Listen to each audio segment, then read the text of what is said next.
इन सारे मामलात पे गुफ्तगू करने के लिए खैबर पख्तूनख्वा हुकूमत के मशीर खजाना मुजम्मिल असलम साहब मेरे साथ मौजूद हैं। मुजम्मिल साहब, बहुत बहुत शुक्रिया सर आपका। सर, पहले तो ये बताइएगा कि इस निजकारी को आप कैसे देखते हैं? देखिए, इसको निजकारी, अब पता नहीं, मैं सोच रहा था कि ये आया निजकारी है या नहीं भी है। निजकारी में तो ये होता है कि आप अपने असासे को बेचते हैं और उसकी जो जायज कीमत है वो वसूल करते हैं। अगर आप पीआईए को थोड़ा एक मिनट के लिए देख लें तो पाकिस्तान की जो 25 करोड़ की आबादी है उसकी ये सबसे बड़ी एयरलाइन थी, और सिर्फ पाकिस्तान में बैरून मुल्क और जो यहाँ बाहर से पाकिस्तान और पाकिस्तान से जो बाहर पिछले साल लोगों ने सफर किया वो 2 करोड़ लोग थे। तो 2 करोड़ लोग और पीआईए के पूरी दुनिया में जो है एयरपोर्ट्स में जो है इनके वो टाइमिंग सेट है, इनको हैंगर्स मिले हुए हैं। तो एक बहुत जिसे कहते हैं ना कि सोने की चिड़िया थी, उस सोने की चिड़िया को हमने जो है बिल्कुल उसकी बेतौकीरी की और एक वो डिफॉल्ट की नहज पे आ गया।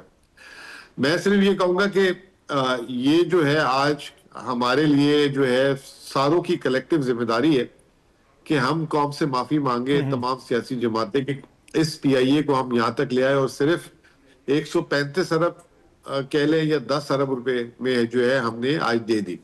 ठीक है, अब हुकूमत को सिर्फ इसमें एक फायदा एक नुकसान है।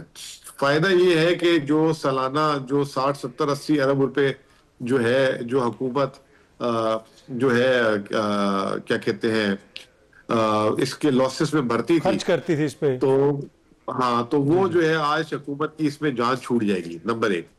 नंबर 2 जो इसमें नुकसान वो ये है कि ये जो कंपनी है, हुकूमत ने सेल्स टैक्स भी माफ कर दिया। हुकूमत ने जो पीआईए की जो लाइबिलिटीज थी 700 वाजिबात जिससे कहते हैं 700 है या 800 अरब रुपए, वो अपनी तरफ कर ली।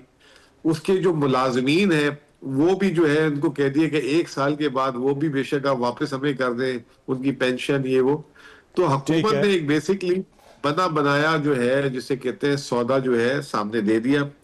अब मैं उम्मीद करता हूं कि जैसे 1990 की दिहाई में हमने सीमेंट कंपनियां, बैंकिंग कंपनियां इसी तरीके से दी थी, आज वो पाकिस्तान की सबसे बड़ी टैक्स पेयर कंपनियां बन चुकी हुई हैं। ठीक है, जो हुकूमत पाकिस्तान को टैक्स में काफी कंट्रीब्यूट करती हैं। अगर ये पीआईए वापस से चलना शुरू हो जाता है 100%, तो हुकूमत को फिर जो टैक्स की आमदनी है वो भी वसूल इससे फायदा होगा।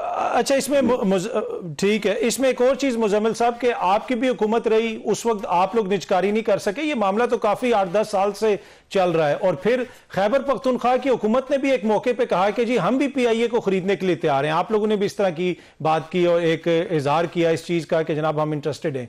तो अब ये जो हुकूमत ने इसको बेच दिया, कम से कम इस हद तक तो ये हुकूमत की कामयाबी है ना। आपकी जब वफाकी हुकूमत थी आप ये नहीं कर सके। देखिए, बात यह है कि मैं इसमें सिर्फ आपको मैंने बता दिया कि फायदा और नुकसान, ठीक है ना। इसमें कामयाबी तो उस वक्त होती कि आलमी एयरलाइंस आती। अभी जो लोग लेके गए हैं ये कंपनी, वो भी जो है एयरलाइन के बिजनेस से जिसे कहते हैं कि उसका कोई लेना देना नहीं है, but they are good industrialist, they are good in stock brokers. तो वो आई एम श्योर कि कोई अच्छी मैनेजमेंट लेकर आएंगे। तो ये इसमें आप ये देख लें कि हुकूमत की नाकामी, आप ये कह लें कि जो SIFC के थ्रू और ये कहते थे कि पूरी दुनिया से सरमायाकारी आ रही है, हम उसको भी कोई अच्छे इन्वेस्टर्स पुल नहीं कर सके। लोकल इन्वेस्टर्स हमारे बिल्कुल इसमें आए, लेकिन बात ये ना कि जो भी आपने बोली लगाई उसका 92.5% आप ही रखेंगे वापस। तो ये ट्रांजैक्शन में तो ले ही जाना था ना किसी ने। शायद मेरे और आपके पास अगर बिड मनी होती तो शायद हम भी ले लेते आज ये सौदा ना। तो अच्छा, आप ये कह रहे हैं कि जो 35 जो मुजम्मिल साहब, जो आम बंदे की थोड़ी सी मैं उसको क्लियर करने के लिए, जो 135 अरब रुपए की बोली दी गई है उसमें से तकरीबन 92.5% आपने हुकूमत को नहीं देना, सिर्फ 7% कैश देना, यही है, इसी तरह है ना मामला? 7.5% देना है, जो 10 अरब ही बनते हैं। जो पिछली बोली थी वो उसके बराबर ही है। तो वो जो है जो 92.5% 125 अरब रुपए हैं, वो भी पहले 3 माह में आपने 66% देने, फिर बाकी 1 साल के अंदर 34% जमा कराने, और उससे आप उससे जहाज खरीदे, जो भी मामलात करने आप करें। तो वो जो बोली की वो पैसा आपने एयरलाइन में इन्वेस्ट करना है।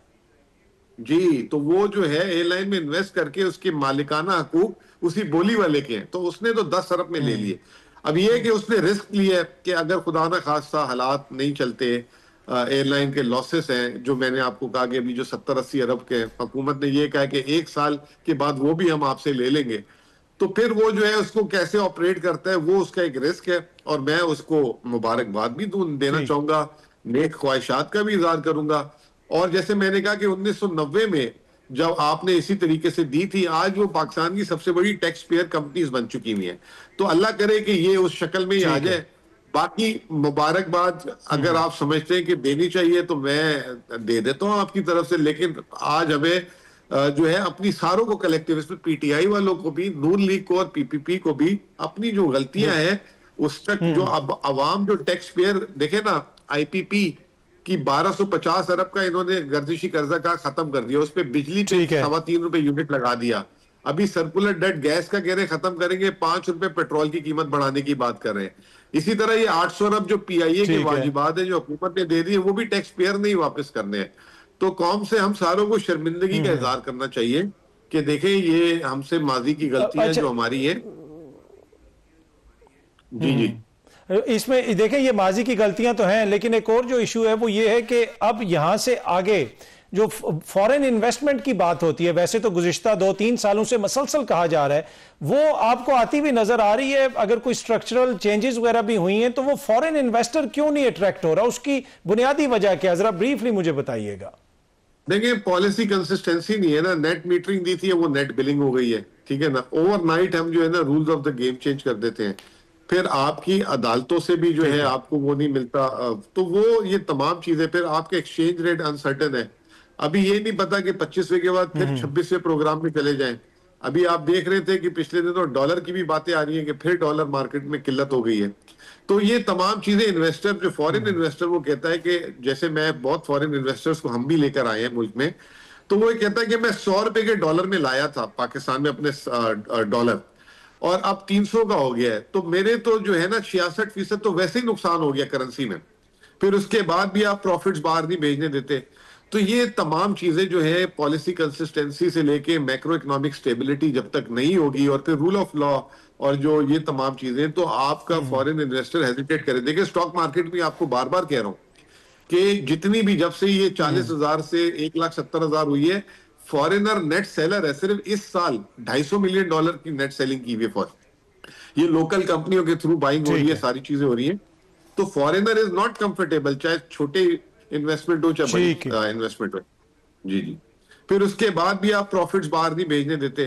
تو یہ تمام چیزیں جو ہے پالیسی کنسسٹنسی سے لے کے میکرو اکنامک سٹیبلٹی جب تک نہیں ہوگی، اور پھر رول آف لا اور جو یہ تمام چیزیں، تو آپ کا فورن انویسٹر ہیزیٹیٹ کرے۔ دیکھیں اسٹاک مارکیٹ میں آپ کو بار بار کہہ رہا ہوں کہ جتنی بھی جب سے یہ 40,000 سے 1,70,000 ہوئی ہے، فورنر نیٹ سیلر ہے، صرف اس سال $250 ملین کی نیٹ سیلنگ کی ہوئی ہے، یہ لوکل کمپنیوں کے تھرو بائنگ ہو رہی ٹھیک ہے، ہے۔ ساری چیزیں ہو رہی ہیں۔